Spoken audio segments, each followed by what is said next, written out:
the UH-60M Black Hawk helicopter. This is a UH-60 Mike model Black Hawk, and the UH-60 is a utility helicopter. The UH-60 is probably one of the most versatile aircraft in the Army, and it can conduct mission from ranges of air assault operations in combat, which we can take fully loaded combat soldiers in air assault missions onto the battlefield. And then we can turn around and pick up logistical supplies from sling loading water, pallets or MRE pallets, or ammunition to help resupply soldiers.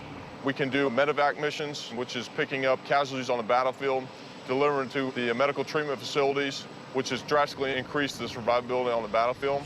Number 1 and number 2 battery utility bus circuit breakers are in. The Black Hawk helicopter crew includes 2 pilots. To fly it, the pilots must use both hands and feet. The helicopter's superior maneuverability comes with complexity. The key to understanding how to fly a Black Hawk or any helicopter starts at the hub. The hub is a central portion of the rotor system. It's the part where all 4 rotor blades hook together. The hub or rotor disc tilts to give the helicopter directional flight and is controlled by the cyclic. This is the cyclic. This provides us directional control, either at a hover or in a cruise flight mode. With a cyclic, I'm actually tilting the rotor disc in the direction that I'm pushing the cyclic.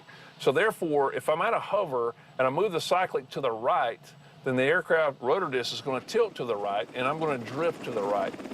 If I push the cyclic forward, the rotor system is going to tilt forward, the aircraft is going to go into a descent, and I look outside and the houses on the ground are actually getting bigger because I'm getting closer to the ground. To control the lift or thrust of the helicopter, the pilot uses the collective. The flight control that I have in my left hand here is called the collective. And it's called the collective because it collectively puts blade pitch angle into all 4 rotor blades at the same time. The more pitch I want in the rotor blade, the higher I pull the collective. The pitch angle determines how fast the helicopter will lift off the ground in a hover, or how fast it will fly in flight. A 0 angle will produce 0 lift. As the pitch increases, the blades will push more air downward, resulting in greater lift. Once in the air, the pilot pushes the cyclic forward to start the helicopter in a forward direction.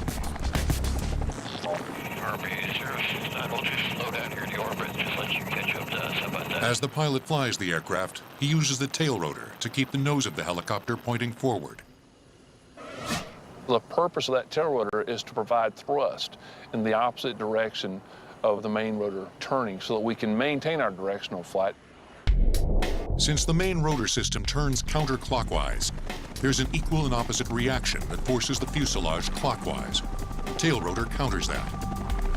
It works the same way as the main rotor in that its blades increase pitch to gain thrust. To maintain a pitch that will keep the helicopter moving forward, the pilot uses his feet to control the tail rotor. If I push left pedal, then that causes the nose of the helicopter to turn left. And then I use counter pressure on the opposite pedal to stop that motion.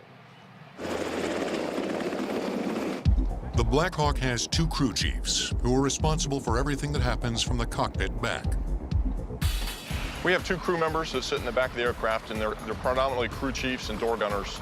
And they assist with the loading and unloading of the aircraft. We're a utility helicopter, so we want to get in and get out, and the door guns are predominantly there to assist in the suppression of the enemy and provide area coverage. The UH-60M Black Hawk helicopter is the successor to the old UH-1 Huey from the Vietnam War. The Hueys became the workhorses of the military, and much like the Black Hawks, filled many different roles. They evacuated wounded soldiers, transported troops, dropped supplies, and were even used as gunships. But while the Huey pilots flew using only visual references on the ground and maps, Black Hawk pilots fly with state-of-the-art instruments. This aircraft really takes the technology we have in the civilian sector and moves Army aviation into the 21st century. It really does 2 things. It increases our situational awareness so that when we have the moving map displays, it's very easy for an aviator to know where he's at and what's going on in the battlefield, whether it's an enemy situation that's graphically depicted or the GPS technology of knowing his exact location at all times. Along with modern navigation systems, The Black Hawk incorporates an onboard autopilot system known as a flight director. It allows the helicopter to fly itself.